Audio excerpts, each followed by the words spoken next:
साथियों नमस्कार। तो देखिए आज की इस वीडियो में हम लोग कक्षा 8वीं का गणित प्रश्नावली 4.2 को हल करेंगे। ठीक है, इससे पहले वाली प्रश्नावली की वीडियो हम लोग बना चुके हैं, आप प्लेलिस्ट में जाकर वो वाली वीडियो देख लें। ठीक है, तो देखिए सबसे पहला प्रश्न क्या है, इन प्रयोगों में आप जो परिणाम देख सकते हैं उन्हें लिखिए। यानी हमें दो प्रयोग करने हैं। ए में लिखा है पहिए को घुमाना है और ये बी है दो सिक्कों को एक साथ उछालना है। तो परिणाम क्या आएंगे वो हमें यहाँ पे देखने हैं। ठीक है, तो जो पहला हमारे पास में जो प्रश्न है, ठीक है, उसको करते हैं। यानी पहले का ए करेंगे, ये पहला प्रश्न है और इसका ए का आंसर हम लोग लिखेंगे। तो यहाँ पे देखिए परिणाम। ठीक, अब ये परिणाम क्या होंगे, देखिए ये एक पहिया दिया गया है। ठीक है, अब इस पर यहाँ पे देखिए B C D A ये नंबरिंग यहाँ पे लिखी हुई है। अगर मैं इस पहिए को घुमाऊंगा, ठीक है ना, ये तीर यहाँ है, अगर हम इस पहिए को घुमाएंगे तो कि क्या क्या परिणाम आएंगे, B आएगा, C आएगा, D आएगा, A आएगा, फिर A आएगा। अब ये A दो बार आएगा लेकिन है तो एक, ये जो A है वो एक ही लेटर है। ठीक है ना, तो जब इसको घुमाएंगे तो परिणाम क्या क्या आएंगे, तो देखिए एक A आ जाएगा, फिर आपका एक B आ जाएगा और फिर C आ जाएगा और D आ जाएगा। यानी कि कुल कितने परिणाम आएंगे, कुल 4 परिणाम आएंगे, A B C और D। ठीक है, तो ये हो गया इस पहले का आंसर। ठीक है, अब इसका B देखिए, B कह रहा है दो सिक्कों को एक साथ उछालना है। ठीक है, अगर आपके पास में दो सिक्के हैं और वो आपको एक साथ उछाले जाते हैं तो उनके परिणाम क्या आएंगे, तो यहाँ पे लिखेंगे हम परिणाम। ठीक है, तो देखिए ये मैंने दो सिक्के ये बना लिए। ठीक है, अब हमें क्या करना है, इनको उछालना है। तो देखिए जब हम क्या करें, जब हम दोनों सिक्कों को एक साथ अगर उछालें तो देखिए यहाँ पे मैंने क्या बनाया, देखिए एक तरफ हेड लिखा है और एक तरफ यहाँ पे टी मतलब टेल लिखा है, ऐसे ही इस पर लिखा है। जब मैं इन दोनों को एक साथ अगर उछालूँगा तो या तो ये हो सकता है कि इन दोनों सिक्कों का क्या आ जाए, हेड हेड आ जाए, यानी कि एच एच आ जाएगा। ठीक है, या फिर ये हो सकता है कि जब दोबारा उछालूँगा तो एक का तो आपके पास हेड आ जाए और एक का क्या आ जाए, टेल आ जाए। या फिर हम ये कह सकते हैं, अब मैंने इनको एक बार और उछाला है मान लीजिए, तो पहले तो इनका हेड हेड आया था, अब मान लेते हैं क्या आ जाए, टेल टेल आ जाए। तो ये दूसरा परिणाम हो गया इसका, टेल टेल। ठीक है, अब तीसरी बात करें कि अब तीसरी बार उछालना है मान लीजिए, तो एक का तो टेल रहे और एक का क्या आ जाए, हेड आ जाए। ठीक है, तो तीसरा परिणाम क्या हो जाएगा, हेड और टेल। ठीक है, फिर मान लीजिए कि दोबारा अगर मैंने उछाला है तो हम ये कह सकता हूँ कि एक का तो टेल आ जाए और एक का क्या आ जाए, हेड आ जाए। तो मैं एक का लिख सकता हूँ क्या, टेल और हेड। यानी इसके भी कितने परिणाम होंगे, कुल 4 परिणाम होंगे। यानी कि हेड हेड या टेल टेल या हेड टेल या फिर टेल हेड। तो कुल परिणाम कितने हो गए, 4 परिणाम हो गए। ठीक है, आई होप आप लोग समझ गए होंगे। ठीक है, अभी इसी का देखिए ये दूसरा क्वेश्चन। तो दूसरे क्वेश्चन में क्या दे रखा है, एक पासे को फेंका जाता है तब निम्नलिखित प्रत्येक घटना से प्राप्त होने वाले परिणामों को लिखिए। तो पहले का जो ए दे रखा है, दूसरे का देखिए दूसरा प्रश्न और पहले में ए, तो वो कह रहा है एक अभाज्य संख्या, एक अभाज्य संख्या। तो एक अभाज्य संख्या आने की देखिए वो कह रहा है कि परिणामों को लिखना है।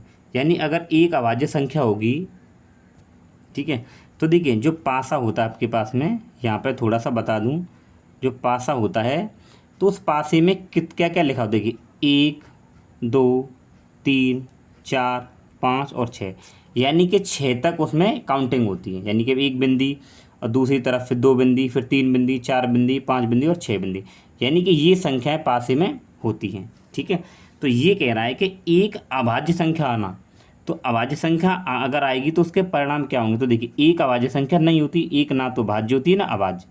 देखिए ये 2 अभाज्य संख्या है, एक 3 अभाज्य संख्या है और एक 5 अभाज्य संख्या है। ठीक है, तो अभाज्य संख्या क्या होती है, जिनके केवल 2 गुणनखंड होते हैं। तो एक अभाज्य संख्या आने के जो परिणाम होंगे वो हमारे पास क्या आ जाएंगे, परिणाम। तो देखिए 2 आएगा, 3 होगा और तथा 5 होगा। ठीक है ना, तो एक अभाज्य संख्या के परिणाम क्या आएंगे, 2, 3 तथा 5। अब इसी का देखिए बी दे रखा है कि एक अभाज्य संख्या नहीं है, यानी एक अभाज्य संख्या न हो, एक अभाज्य संख्या नहीं, ठीक है, तो उसके परिणाम क्या होंगे। ठीक, तो देखिए ये अभाज्य संख्या नहीं है, एक तो अभाज्य संख्या होती ही नहीं है, ठीक है। अब देखिए ये अभाज्य संख्या है, एक ये अभाज्य संख्या है, एक ये अभाज्य संख्या है। तो अभाज्य संख्या नहीं है, कौन कौन नहीं है, एक ये वाली और एक ये वाली, ठीक है।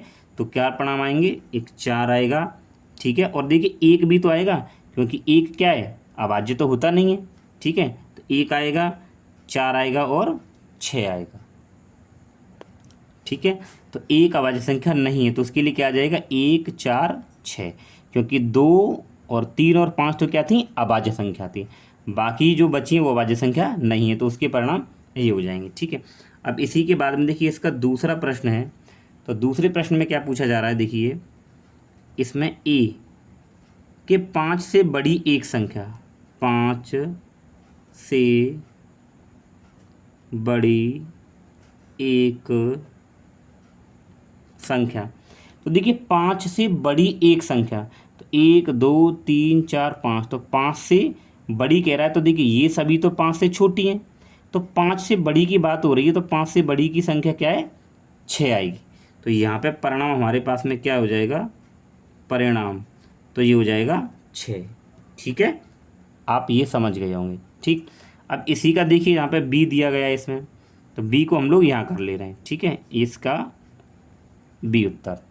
तो बी क्या है, 5 से बड़ी संख्या नहीं है, जो संख्या 5 से बड़ी नहीं है हमें उसके परिणाम यहाँ पे लिखने हैं। तो इसके बी में देखिए पूछा 5 से बड़ी संख्या नहीं, तो 5 से बड़ी संख्या नहीं है, उसका जो परिणाम आएगा वो क्या आ जाएंगे। तो आप ये देखिए 5 से बड़ी नहीं है, तो 5 से बड़ी तो केवल 1, 6 संख्या है, तो ये सभी क्या 5 से छोटी हैं, तो इसके परिणाम हो जाएंगे 1, 2, 3, 4 और 5, ठीक है। 5 से बड़ी नहीं है ये पूछा है, तो देखिए 6 तो बड़ी है और ये सभी 5 से छोटी हैं, यानी 5 तक है, तो 1, 2, 3, 4, 5 ये इसका हो जाएगा। तो ये प्रश्न नंबर 2 के सभी यहाँ पे आंसर थे। अब हम लोग करेंगे प्रश्न नंबर 3 को। देखिए अब इसका तीसरा प्रश्न क्या कह रहा है, ज्ञात कीजिए। तो तीसरे में जो ए प्रश्न है उसमें क्या पूछा है, प्रश्न 1 का ए, तो जो प्रश्न 1 था उसका जो ए था उससे संबंधित है ये, मैं सूचक के डी पर रुकने की प्रायिकता। तो पहले तो मैं आपको ये बता दूं प्रायिकता क्या होती है, तो इसका एक छोटा सा सूत्र है, ठीक है। देखिए वो सूत्र क्या है, तो वो सूत्र है कि प्रायिकता बराबर अनुकूल परिणाम बट्टे कुल परिणाम, ठीक है ना। इसका ये एक सूत्र है, ये आपको याद रखना है, ठीक है। तो देखिए ये कह रहा है आपका जो प्रश्न है कि सूचक के डी पर रुकने की प्रायिकता, तो ये जो सूचक है ये डी पर अगर रुकेगा तो उसकी प्रायिकता क्या होती है। तो ये डी इसमें कितनी बार आ रहा है, एक बार आ रहा है, तो अनुकूल परिणाम इसके क्या हो जाएंगे, 1 हो जाएगा, ठीक है ना। यानी कि इसमें अगर देखें तो डी की पूछ रहा है ना, तो डी इसमें कितनी बार आ रहा है, 1 बार आ रहा है, तो अनुकूल जो परिणाम होंगे वो क्या होगा, 1 होगा, ठीक है। बट्टे कुल परिणाम, अगर आप कुल परिणाम देखें तो कितने हो जाएंगे, देखिए 1, 2, 3, 4, 5 हो जाएंगे, तो कुल इसके परिणाम कितने हो जाएंगे, 5, तो वो हम यहाँ पे क्या लगाएंगे, बट्टे में 5, यानी कि कुल इसके जो परिणाम आएंगे वो, तो इसकी जो प्रायिकता हुई क्या हो जाएगी, 1/5। तो आई होप आप लोग समझ गए होंगे। आपको ये लिखना कैसे है वो मैं आपको बता देता हूँ, ठीक है। देखिए आपको इस तरीके से यहाँ पे लिखना है, तीसरे का ए, सूचक के डी पर रुकने की प्रायिकता बराबर, तो फॉर्मूला लगाएंगे पहले कि अनुकूल परिणाम बट्टे कुल परिणाम। तो अनुकूल का मतलब क्या है कि डी के लिए कह रहा है, तो डी इसमें कितनी बार आ रहा है, 1 बार आ रहा है, तो ये आ जाएगा 1, ठीक है। और बाकी के जो कुल हैं अगर देखें तो ये कितनी बार आ रहे हैं, 1, 2, 3, 4, 5, तो कुल कितना आ जाए, कुल परिणाम नीचे आते हैं, तो ये आ जाएगा 1/5, ठीक है। अच्छा चलिए अब हम देखते हैं इसका प्रश्न नंबर तीसरे का बी। ये कह रहा है अच्छी प्रकार से फेंटी हुई ताशों की एक गड्डी में से एक इक्का प्राप्त करने की प्रायिकता क्या होगी। ठीक है, तो देखिए इसमें ये पूछा गया है अच्छी प्रकार से फेंट हुई 52 ताश, तो कुल कितने ताश हैं 52, गड्डी में से एक इक्का प्राप्त करने की। तो देखिए मैं आपको बता दूं, तो देखिए एक इक्का प्राप्त करने की जो प्रायिकता है, तो प्रायिकता का पहले आप सूत्र लगाएंगे। तो सूत्र क्या होता है, अनुकूल परिणाम, अनुकूल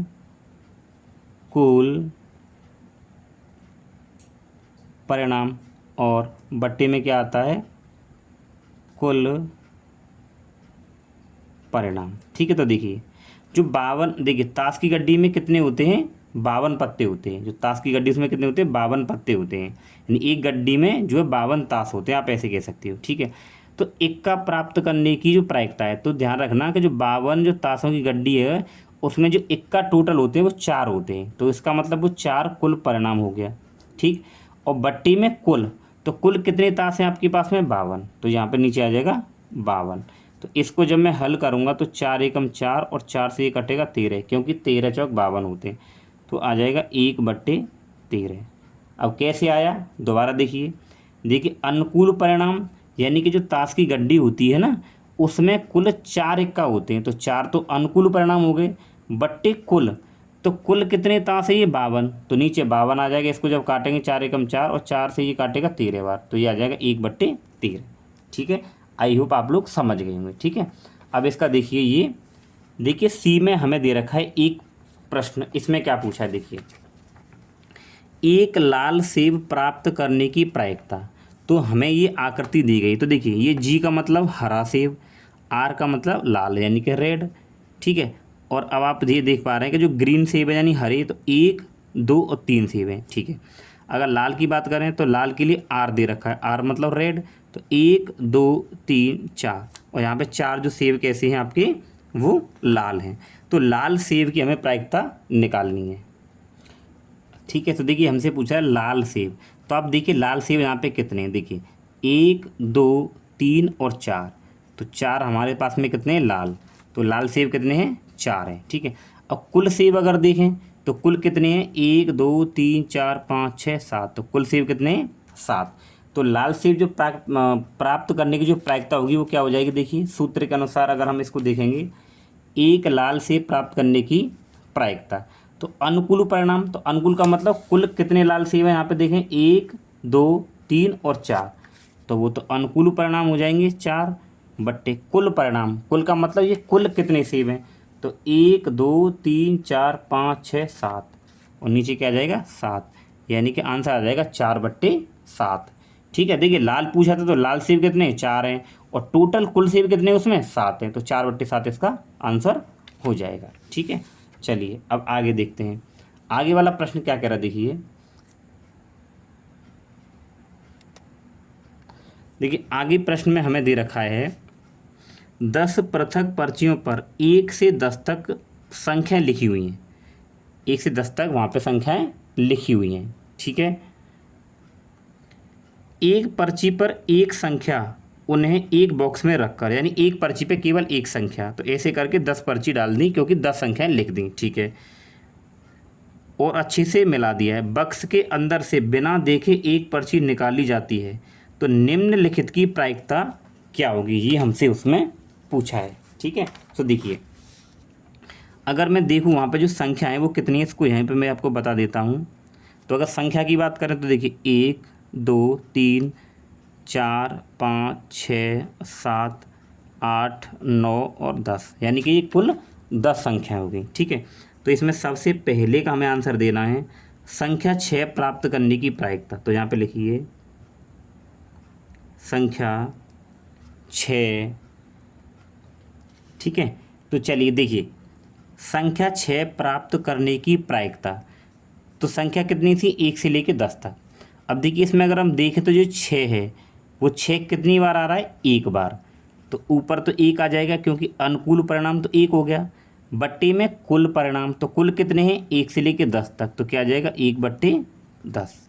ठीक है, अच्छा दूसरा देखिए, दूसरा है 6 से छोटी एक संख्या प्राप्त करना, 6 से छोटी, तो देखिए 6 से छोटी कितनी संख्या है, ये 6 है, इससे छोटी कितनी है, 1 2 3 4 5, तो ये तो आपके अनुकूल परिणाम ऊपर आ जाएंगे बट्टे। अब टोटल ये सभी कितनी संख्या हैं, 10, तो ये आ जाएगा 5/10, तो 5 एकम 5 और 5 दूनी 10 बराबर 1/2 आ जाएगा। ठीक है।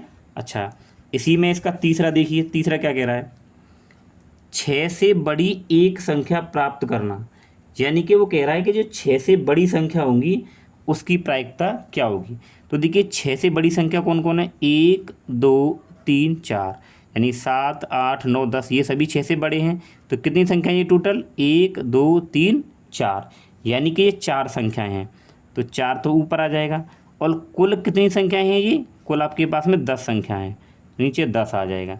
तो 2 दूनी 4 और 2 पंजे 10 बराबर 2/5 आ गया। ठीक है। अच्छा, अब देखिए आगे, तो आगे ये कह रहा है एक अंक की संख्या, तो एक अंक की संख्या देखिए, यानी 1 से लेकर 9 तक में सभी एक एक अंक हैं, भाई 10 में तो 2 अंक हैं, तो एक अंक की संख्या प्राप्त होने की प्रायिकता वो पूछ रहा है। तो अगर आप देखें यहाँ से 1 से लेकर 9 तक क्या है, सभी में एक एक अंक है, तो कुल कितनी संख्या हो गई इसमें, 9, यानी अनुकूल परिणाम कितने हो गए, 9, और टोटल कितनी संख्या है ये, 10, तो कुल परिणाम कितने हो जाएंगे यहाँ पे नीचे 10, तो ये हो जाएगा 9/10। ठीक है। तो ये आ गया आपके पास में क्वेश्चन नंबर 4 का पूरा सॉल्यूशन। ठीक है। तो देखिए प्यारे साथियों, जो 5वां जो क्वेश्चन है मैंने इसको यहाँ पे अच्छी तरीके से सॉल्व कर रखा है, आपको मैं भी समझाता हूँ। देखिए ये कह रहा है यदि आपके पास 3 हरी त्रिज्यखंड, एक नीला त्रिज्यखंड और एक लाल त्रिज्यखंड है वाला एक पहिया है। ठीक है। तो देखिए हरा त्रिज्यखंड कितना है, 3, नीला त्रिज्यखंड 1 है और लाल कितना है, 1। अगर हम देखें कुल त्रिज्यखंड कितने हो जाएंगे हमारे पास में, 5 हो जाएंगे। ठीक है ना, यानी कि आपके पास एक ऐसे पहिया है। ठीक है। तो उसमें अगर देखें कि 3 त्रिज्यखंड जो आपके कैसे हैं, वो हरे हैं, और एक त्रिज्यखंड कैसा है, नीला है, और जो एक बचा ये कैसा है, लाल है। तो अगर हम देखें कुल त्रिज्यखंड, तो 1 2 3 4 5 कितने हो जाएंगे, 5 हो जाएंगे। ठीक है। अच्छा, अब वो कह क्या रहा है क्वेश्चन में, देखिए एक हरा, देखिए ये कह रहा है एक हरा त्रिज्यखंड प्राप्त करने की प्रायिकता। तो देखिए एक हरा त्रिज्यखंड प्राप्त करने की प्रायिकता, तो हमने क्या पढ़ा था पीछे भी कि कुल बट्टे में नीचे क्या आता था, कुल परिणाम। तो कुल परिणाम कितने हो गए, 5 हो गए भाई, 3 और 1 4 और 1 5, तो नीचे नीचे कितना आ गया, 5 आ गया, यानी कुल परिणाम कितने हो गए, 5। अब ये एक हरे त्रिज्यखंड प्राप्त करने की प्रायिकता पूछ रहा है, तो कुल हरे त्रिज्यखंड कितने हैं, वो 3 है, तो वो कुल अनुकूल परिणाम हो जाएंगे, तो ये हो जाएगा 3/5। ठीक है। आई होप आप लोग समझ गए होंगे। ठीक। अच्छा, आगे क्या कह रहा है, देखिए ऐसा त्रिज्यखंड प्राप्त करने की प्रायिकता क्या है जो नीला ना हो। अब आप एक चीज़ बताइए, आपके पास में कुल कितने त्रिज्यखंड हैं, 5 हैं। ये कह रहा है एक ऐसा त्रिज्यखंड जो नीला ना हो, तो ये नीला त्रिज्यखंड कितना है, 1 है। तो आप इस नीले को अगर यहाँ से निकाल दें तो आपके पास में कुल कितने परिणाम हो जाएंगे, 3 और 1 4, केवल 4 परिणाम बचेंगे, क्योंकि नीले को हम क्या करेंगे, निकाल देंगे, क्योंकि वो कह रहा है नीला ना हो, तो नीले को जब निकाल देंगे तो कुल परिणाम 3 और 1 ये 4 बचे। ठीक है। तो देखिए मैंने ये लिखा है, तो ऐसे त्रिज्यखंड की संख्या जो नीला ना हो, तो टोटल कितने, 5, और 5 में से नीले को हटा देंगे तो 4 आ जाएगा। ठीक है। तो पूछा क्या उसने कि ऐसा त्रिज्यखंड प्राप्त करने की प्रायिकता जो नीला ना हो। ठीक है। तो कुल कितने थे, 5, और नीले को निकाल देंगे तो कितने बच गए, 4, तो ये हो जाएगा 4/5। तो आई होप आप लोग अच्छे से समझ गए होंगे। ठीक है। आपको बिल्कुल इस तरीके से ये करना है। अब चलिए इससे आगे वाला प्रश्न। साथियों देखिए प्रश्न नंबर 6 क्या कह रहा है, प्रश्न 2 में दी गई घटनाओं की प्रायिकताएं ज्ञात करनी है, यानी कि हमें प्रश्न नंबर 2 पर लौट के वापस जाना पड़ेगा। ठीक है। तो चलिए चलते हैं। ठीक। तो देखिए ये हमारे पास में प्रश्न नंबर 2 यहाँ पे वापस आ गया। तो देखिए इसमें जो घटना घटी है उन सभी की प्रायिकता में निकालनी है, क्योंकि प्रश्न नंबर 6 में ऐसा कहा गया था। तो देखिए सबसे पहला प्रश्न क्या है, तो सबसे पहले तो आप ये देखिए ये क्या है, एक पासा है, तो एक पासे में संख्याएं कितनी होती हैं, तो पासे में संख्याएं 1 2 3 4 5 और 6, यानी कि पासे में ये संख्याएं होती हैं। ठीक है। तो इसने हमसे पूछा है एक अभाज्य संख्या प्राप्त होने की प्रायिकता, यानी कि एक अभाज्य संख्या आने की जो प्रायिकता होगी वो आपके पास में कितनी होगी। ठीक है, तो देखिए एक अभाज्य संख्या आने की अगर हम प्रायिकता निकालें तो अभाज्य संख्या कितनी है इसमें, देखिए एक तो ये अभाज्य है, एक ये अभाज्य है और एक ये अभाज्य है। ठीक है, तो कुल हमारे पास में जो अनुकूल परिणाम कितने हो गए, 1 2 और 3। तो 3 तो ऊपर आ जाएगा, बट्टे बट्टे में क्या आता है कुल परिणाम, तो कुल कितनी संख्या है 1 2 3 4 5 6, तो 6 यहाँ आ जाएगा। जब इसको हल करेंगे कि 3 एकम 3 और 3 दूनी 6, यानी कि 1/2 इसका आंसर आ जाएगा। ठीक, दूसरा कह रहा है एक अभाज्य संख्या नहीं है, यानी कि इसमें एक अभाज्य संख्या न होने की प्रायिकता। तो देखिए अभाज्य संख्या कौन सी नहीं है, ठीक है, अभाज्य संख्या कौन सी नहीं है, तो देखिए 4 और ये जो 6 है ये अभाज्य संख्याएं नहीं हैं, और एक ये अभाज्य संख्या नहीं है। ठीक है, तो देखिए यानी कि 3 अभाज्य संख्या नहीं है और 3 अभाज्य संख्या हैं, तो ऊपर क्या आ जाएगा 3, और टोटल संख्या कितनी है आपके पास में 6। ठीक है, तो इसको काटेंगे 3 एकम 3 और 3 दूनी 6, कितना आ गया 1/2 में ये भी 2 आ गया। ठीक है, अच्छा इससे ऊपर वो क्या कह रहा है देखिए कि 5 से बड़ी संख्या प्राप्त होने की प्रायिकता।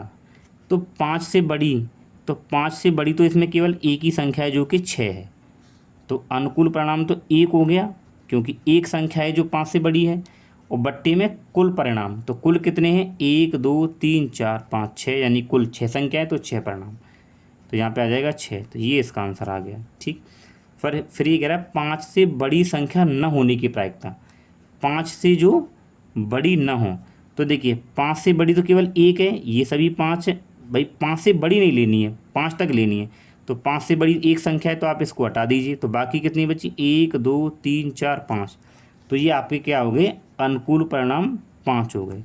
बट्टे में कुल परिणाम, तो कुल कितने हैं ये 6, यहाँ पे आ जाएगा 6, तो ये इसका आंसर आ गया। ठीक है, तो दोस्तों ये प्रश्न नंबर आपका 6वां भी कंप्लीट हो गया, और आपकी जो प्रश्नावली 4.2 है पूरी हमने फिनिश कर ली है। ठीक है, तो दोस्तों अगर आपको वीडियो अच्छा लगा तो वीडियो को लाइक करें, और चैनल पर नहीं तो सब्सक्राइब जरूर करें।